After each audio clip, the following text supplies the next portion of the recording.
where they want to get their point. Enrique is back. And that's Angel Reese's game. The physicality, right up her alley. Angel Reese. What a game it was on the opening night of Unrivaled League. After both teams spent the first 5 minutes feeling each other out, the offense started to pick up for the vinyl. The starters for the vinyl were Enrique Ogumbale, Howard and Hamby. The reserves were Aaliyah Boston, Ray Burrell, and Jordan Canada. Chelsea Gray Copper and Angel Reese started for the Rose, with Lexie Hull, Azura Stevens, and Brittany Sykes making up the bench. People in the chat, as I went live for both games, people in the chat are like, where's Lexie? Why is she not getting to play? Why is she getting the least minutes, like by a whole lot? Unrivaled has the stats, the box score, things like that on the official site for the league, but they're not recording minutes. So you'll have to take my word for it and the word of other people, I'm sure, who are noticing that she ain't getting many of them meaning minutes, 12. So we've got everybody in single digits and Lexie Hull with 0 points and barely. But an electrifying start to the Unrivaled League's opening night.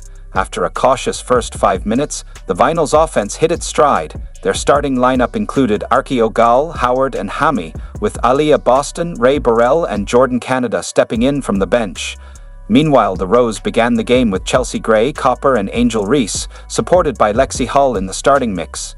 Aura Stevens and Brittany Sykes completed their bench rotation. Are the other players in a stronger position? Before we go any further, could I ask a quick favor? If you're enjoying this WNBA content, don't forget to hit the like button and subscribe to the channel. It really makes a difference. You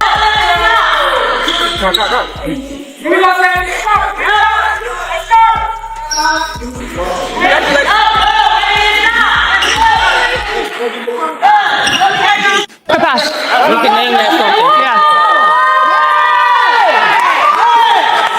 Fans have watched her train alongside her teammates, and she seems ready to take charge in her team's inaugural game. With just a day to go before the league's debut, the headlines are already buzzing about her big moment. Ray Burrell, Ryan Howard, who just balled out, and Derricka Hamby. That was the first night, but that wasn't the only time we got to see the Rose team play. Rose also played on Saturday, and they played against the Lunar Owls. The Rose team lost both games, and Lexie Hull did not get much of an opportunity to play at all. Now, known for her hustle and sharp shooting, Hull was expected to be a cornerstone for the team. Yet, in the first 2 games, Lexie Hull found herself watching from the bench. After an action-packed opening night, fans were eager to see if the energy would carry over and if TV ratings would reflect the league's growing appeal. One thing remained certain: every game would see someone rise to the occasion. By halftime, the teams were deadlocked after 39 intense minutes, but the third quarter belonged entirely to the Vinyl. Howard and Hammy ignited the offense with a blistering 29-8 run in just 4 minutes. Howard delivered an impressive 11 points, keeping the pace relentless and taking smart, high-percentage shots. Deception, Brell, Baby Ray! Defense, Vinyl, and pass the ball. The third quarter wrapped up with the Vinyl leading the Rose 67-55, just a step away from the winning score of 78. Despite strong performances from Reese, Gray, and Calhea Copper, all of whom hit double figures, Howard's all-around dominance proved too much for the Rose to overcome. Rose. Final lead is 7, 15 for Hamby. Bounce feed to Copper, falling away. Aaliyah Copper, battle of the week. I'm telling you, folks, we need some barbecue sauce. Rose needs stops. Howard may have gotten away with the backcourt. Ball don't. So a chance for Rose to tie or take the lead. Gray wants the lead for it. Copper, 3! The final period became a tactical showdown. Both teams used frequent stoppages to adjust their lineups and strategies. With numerous fouls being called, much of the scoring came from the free throw line. Post. Word on the back door. They'll take the 2 in the air. Ogumbawale. The Rose made a late charge, cutting the lead to 73-71 in the closing moments.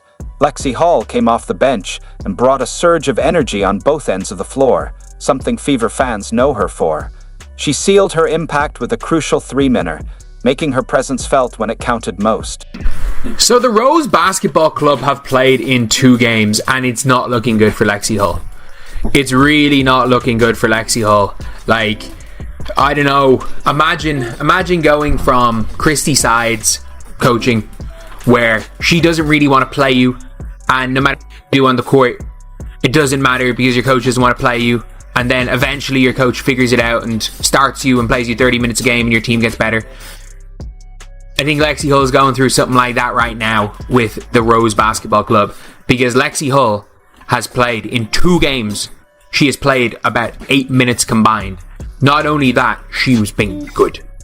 With a 77-73 lead, the Vinyl took advantage of a missed shot by the Rose, quickly pushing the tempo in transition. The game wrapped up in style with an acrobatic assist from Mumbawal, securing the win. Agumbawale saves it here.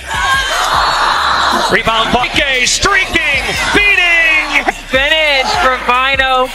Vinyl starts 1. Caitlin Clark and Hull have been an exciting duo to watch. There were people who were saying that the only reason why they wanted to put Lexie on in the league was because they at that time were trying to entice Caitlin Clark to sign with the league. We know how that all played out. Lots of attempts to coerce Caitlin to play. So Lexie Hull got an invitation. Obviously, Aaliyah Boston got an invitation. And people were thinking, they're really trying hard to get Caitlin. No disrespect to Lexie Hull at all. But people were saying they really going all out to try to pull Caitlin in. People are starting to believe that is exactly what's going on here. Sure, Clark's brilliant assist to Hull make a compelling case, but their off-court chemistry has been just as thrilling to watch.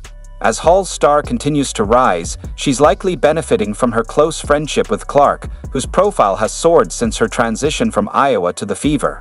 Though Clark is still relatively new to the WNBA, she and Hull quickly formed a strong bond. When Hull was benched for her debut, Clark's reaction was pure fire, and the Rookie of the Year responded confidently, declaring that Rose's players are just as talented as anyone. What stands out most, however, is their shared commitment to grinding out wins for their teams. So, any concerns about Hull's fitness seem to carry little weight. Something in your game day routine, or do you feel like you're just in a groove right now? She's in a groove. She started hanging out with me more. She's rubbing off on me. Some are good, some are bad. Yeah, true. We'll go. Last season, Hull averaged 4.7 points per game, played in 90 games, and started 40 of them. With that kind of track record, it's evident she's more than capable of stepping up alongside stars like Angel Reese, Kalea Copper, and Chelsea Gray. Her performance speaks volumes, solidifying her as a strong contender for a spot on the court with the league's best. Is a lockdown defender. When she got into the game on Saturday, she was putting the lock. People were commenting in the chat I did during the live stream. People were commenting that, man, whoever, when Lexie's guarding the person with the ball, they don't score. They don't score because we know what kind of defense. We know she's scrappy. We know she slides those feet. We know she gets her hands on lots of balls, as she says, on basketballs. She's a lockdown defender, and we got to see that. Lexie can also shoot. So I got to ask too. Again, it's only 2 games. I realize that, so you don't have to put that in the comments. It's only been 2 games. Well, it's 2 games where other people got to play a lot and she didn't. So 2 games are 2 games, okay? And so for 2 games, we see Lexie riding the pine. And people are saying, now we're starting to believe that our suspicions were right, that you just wanted her on here to get Caitlin on the team. I don't know. I'm not saying that's the case, but I'm saying people are starting to say that, and I'm starting to wonder too. Gray, a standout playmaker for the Las Vegas Aces, is known for her sharp court vision and leadership. Hull, in contrast, excels with her pinpoint shooting and has carved out a crucial role. Gray, picked 11th in the 2014 WNBA draft, has earned her reputation by creating opportunities, while Hull has established herself as a serious offensive threat. Copper's knack for creating her own shot, paired with Gray's playmaking prowess, could be a game changer, especially in the high-pressure moments of a shorter game format.